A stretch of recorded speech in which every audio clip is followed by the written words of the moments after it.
మీ inspiration ఎవరు? Inspiration ఇండస్ట్రీకి అయితే మెగాస్టార్ చిరంజీవి ఎవరికైనా. మీ లైఫ్లో ఫన్నీయెస్ట్ మూమెంట్? ఫన్నీయెస్ట్ మూమెంటా, రీసెంట్గా దసరా మహోత్సవంలో ఒక లేడీస్ హాస్టల్కి వెళ్ళాను. దసరా మహోత్సవం నాకు చిన్న ఇది ఇచ్చారు అనమాట, ఒక బ్లూ డ్రెస్ అమ్మాయిని వెతికి పట్టుకోవాలని. అది వాళ్ళకు కూడా తెలియదు యాక్చువల్గా, నేను సడన్గా వెళ్ళడం అది బాగా ఎప్పటికీ గుర్తుండిపోయే ఒక చిన్న ప్లాన్ చేసింది కాదు. సడన్గా నేను వస్తున్న విషయం కూడా వాళ్ళకి తెలియదు. వెళ్ళడం, వాళ్ళందరితో మాట్లాడడం, వాళ్ళ రూముల దగ్గరికి వెళ్ళి వెతకడం, ఇది చాలా ఫన్నీ. నాకు కూడా చాలా ఫన్నీగా. సక్సెస్ అంటే ఏంటి మీ ఉద్దేశంలో? సక్సెస్ అంటే అనుకున్నట్లు జరగటం అండి, అంతే. ఓకే, ఇంతవరకు వచ్చిన కాంప్లిమెంట్స్లో ది బెస్ట్ కాంప్లిమెంట్ ఏంటి?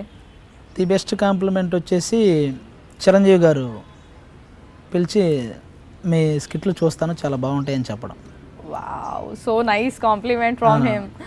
హైపర్ ఆది అంటే ఏంటి, వన్ సెంటెన్స్లో చెప్పండి. హైపర్ ఆది అంటే ఎప్పుడు హైపర్, అంతే.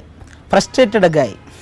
ఒక స్కిట్లో అంటే స్కిట్లో నా పంచెస్ అన్నీ ఎక్కువ ఫ్రస్ట్రేషన్తో కూడిన, అందరి మీద ఫ్రస్ట్రేషన్, అవి ఎక్కువ ఫన్ వస్తాయి అనమాట. యాక్చువల్గా మీకు మన శ్రీను వైట్ల గారి సినిమాలు చూస్తే బేసిక్గా కామెడీ వర్షన్ మొత్తం ఎక్కువ ఫ్రస్ట్రేషన్ మీద ఉంటుంది.